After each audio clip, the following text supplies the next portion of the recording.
Hello guys. आज है Sunday. तो जैसा मैंने फ्राइडे को बताया था कि साइकोलॉजी की वजह से जो भी हमारी मिस्टेक्स हो रही हैं उनको हम डिस्कस करेंगे कि किस तरह से हमारी खुद की मिस्टेक्स की वजह से हम लॉस करते हैं। तो चलो शुरू करते हैं। पहला पॉइंट है your psychology is not the problem, your lack of rules is. तो ये बताता है कि हमारी साइकोलॉजी प्रॉब्लम नहीं है, हमारे रूल्स हैं। कि जैसे अगर हमारी कोई भी स्ट्रेटजी है वो प्रॉपर डिजाइंड है कि कैसे हमें एंट्री करना है, कैसे हमें एग्जिट करना है, कौन सी हमें कंफर्मेशन लेनी है, तो हमारी साइकोलॉजी अपने आप सुधर जाएगी। क्योंकि अगर प्रॉपर सेटअप बना ही नहीं है तो हम एंटर करेंगे ही नहीं। तो साइकोलॉजी प्रॉब्लम नहीं है, जो रूल्स की कमी है ना, कंफर्मेशन होना, हमें किस जगह एंट्री लेनी है, कौन सी कंफर्मेशन लेनी है, ये इसकी कमी की वजह से हमारे लॉसेस हो रहे हैं। और यही मेरे साथ हो रहा है कि मैं बिना कंफर्मेशन के एंटर एंटर कर जाता हूँ, इसलिए मेरा लॉस हो रहा है। पिछले वीक यही हुआ था। दूसरा पॉइंट है FOMO happens because your strategy has no patience filter. FOMO हमें इसलिए होता है क्योंकि हमारी जो एंट्री है वो प्री डिजाइन नहीं है कि हमें किस जगह एंट्री लेनी है। अगर हमें थोड़ा सा भी साइन मिलेगा कि सेटअप बनने वाला है तो हम एंटर हो जाएंगे। क्यों? क्योंकि हम सोचते हैं कि ये मिसिंग ना हो जाए। लेकिन मिसिंग हो जाने दो, कोई दिक्कत नहीं है। मिसिंग होगी तो कुछ नहीं जाएगा, लेकिन अगर लॉस होगा तो बहुत बहुत कुछ जाएगा।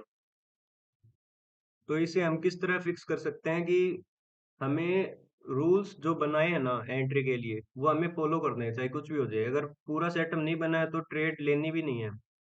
तीसरा पॉइंट है impulse entries are caused by dopamine, not lack of discipline. हमें कई बार क्या होता है कि हम इतना ज्यादा एक्साइटेड हो जाते हैं उस ट्रेड के लिए, बिना सेटअप बने ही एंटर कर जाते हैं। तो ये भी इसकी वही प्रॉब्लम है।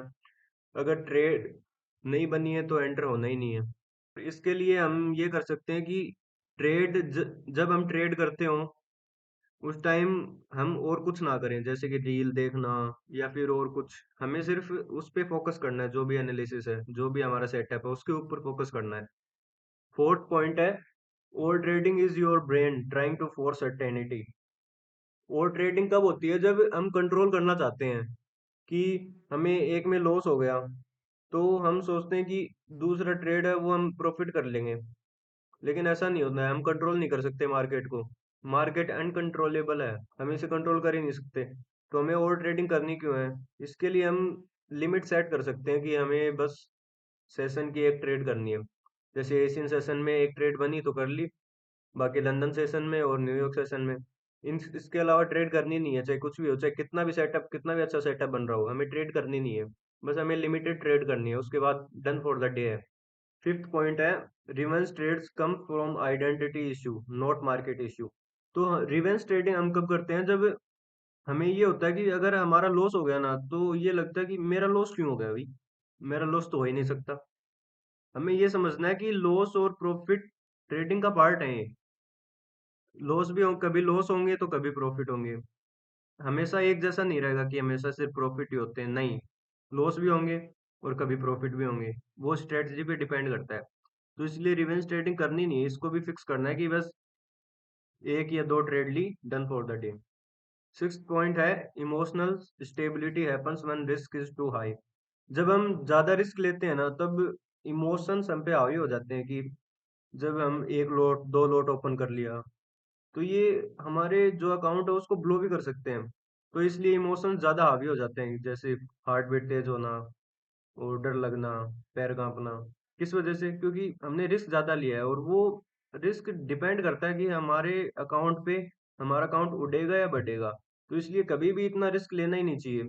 इतना रिस्क लो जितना तुम बियर कर सकते हो, ज्यादा रिस्क नहीं लेना। ज्यादा रिस्क लोगे तो इमोशंस आएंगे। सेवंथ पॉइंट है journaling is not working emotions, it's writing patterns. बहुत सारे लोग क्या करते हैं कि जनरल एक डायरी की तरह करते हैं जो कि यूजलेस है। एक रियल ट्रेडर वही है जो जनरल को आंसर्स की तरह लिखता है कि आज मैंने क्या गलतियां की, क्यों की। ना कि एक डायरी की तरह कि तुमने ये प्रॉफिट हुआ, ये लॉस हुआ, ये लिख दिया और तुम सोचते हो कि आज तो मैंने जर्नलिंग कर ली, बहुत अच्छा है। नहीं, एक पूरा प्रॉपर लिखना है कि मैंने ये ट्रेड क्यों ली, मेरा प्रॉपर सेटअप बनाया नहीं, मैंने कोई रूल तो ब्रेक नहीं किया, या फिर क्या पैटर्न्स है जो मैं रिपीट कर रहा हूँ। तो इससे बहुत ज्यादा इम्प्रूवमेंट होगा। और एट पॉइंट है कि the biggest psychological hack, trade less, analysis more. तो हमें कब जब भी हम ट्रेड कर रहे हो ना, तो हमें माइंड में ये चीज रखनी है कि हमें ट्रेड कम करना है। दिन की एक या दो ट्रेड मैक्स है, उसके बाद ट्रेड नहीं करना है, बंद कर दो फिर सेटअप। पहले एनालिसिस करो और फिर एक या दो ट्रेड, बस। इससे ज्यादा करनी नहीं है। 9 पॉइंट है, understand session personality, Asian, London और न्यूयॉर्क। तो हमें सेशंस की जो पर्सनैलिटी है ना, वो समझना है कि कौन से सेशन में ज्यादा वोलेटिलिटी रहती है, कौन सा सेशन कंसोलिडेट ज्यादा करता है, कौन से सेशन में मूव आते हैं, कौन से सेशन में न्यूज आती हैं। तो ये समझना है और इसके अकॉर्डिंग हमें अपनी ट्रेड प्लान करनी है। जिससे क्या है कि अगर न्यूयॉर्क सेशन में जैसे न्यूज आने वाली है, तो उसके लिए हम पहले ही प्रिपेयर रहे। ये नहीं कि हमने ट्रेड ली और न्यूज आ गई, लॉस हो गया और उसके बाद हम सर पकड़ के बैठे हैं कि मेरा तो लॉस हो गया। नहीं, पहले ही एनालिसिस करनी है कि आज न्यूज आने वाली है, उसके अकॉर्डिंग मैं ये ट्रेड प्लान करूंगा। और अगर उसके अकॉर्डिंग नहीं पता क्या करना है, तो स्किप करो उसको। 10th पॉइंट है, accept that missing trade is part of the business. तो अगर तुम्हारी कोई भी ट्रेड मिस हो जाए, जैसे मेरी भी बहुत सारी ट्रेड मिस होती हैं, तो उसके बाद ट्रेड नहीं लेनी है। क्योंकि ये एक्सेप्ट करना है कि जो ट्रेड मिस हुई वो नॉर्मल है, कुछ ऐसी कुछ खास बात नहीं है। वो दिन तुम्हारा फ्यूचर डिसाइड नहीं करेगा। अगर तुम्हारी ट्रेड मिस हो गई, कल मार्केट फिर से ओपन होगा, तो फिर से ट्रेड लेना है अगर बनेगी तो मिस हो गई तो इसका मतलब हर कहीं नहीं घुसना, बीच में तो बिल्कुल बिल्कुल नहीं घुसना है। अगर सेटअप बना, एंट्री मिली तो घुसो, वरना नहीं, स्किप करो। फिर जब दोबारा सेटअप बने तभी ट्रेड लो, बीच में नहीं घुसना है। तो अब कुछ और पॉइंट्स की बात करते हैं, जैसे कि ये पॉइंट है।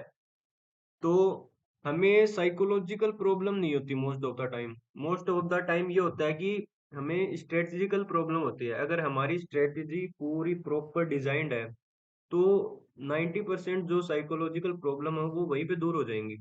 फिर हमें सिर्फ जो एक दो हमारी हम पैटर्न्स रिपीट कर रहे हैं वो हमें सुधारने हैं। मेरे साथ भी यही हो रहा है कि मेरा जो एंट्री मॉडल है वो थोड़ा प्रॉपर डिजाइन नहीं है। तो मेरे को उसको थोड़ा इम्प्रूव करना है, उसके बाद मेरी भी ये जो मिस्टेक्स हो रही हैं छोटी मोटी, ये दूर हो जाएंगी। और नेक्स्ट पॉइंट है, strong rules kill emotions, weak rules create chaos. तो जो हमारी स्ट्रॉन्ग रूल्स होते हैं ना, जैसे कि मैंने बताया कि प्रॉपर वेल डिजाइन जो हमारा सेटअप है, अगर उसमें स्ट्रॉन्ग रूल्स होंगे तो इमोशंस बहुत कम आएंगे। क्योंकि हमें पता है अगर सेटअप नहीं बना तो नहीं ट्रेड लेनी, सिंपल सी बात है। और अगर वीक रूल्स होंगे कि प्रॉपर सेटअप नहीं है, थोड़ा सा रिट्रेसमेंट या फिर इम्पल्स मूव आया तो हम उसमें एंटर हो जा रहे हैं और हमारा लॉस लग जा रहा है, ये वीक रूल्स नहीं होने चाहिए, स्ट्रॉन्ग रूल्स होने चाहिए। नेक्स्ट पॉइंट है, if your health trade increase when you are enter a trade, your risk is wrong. ये इंपॉर्टेंट है। अगर तुम्हें डर लग रहा है किसी ट्रेड में एंटर होने के बाद, तो तुम्हारा वो रिस्क है वो बहुत ज्यादा है।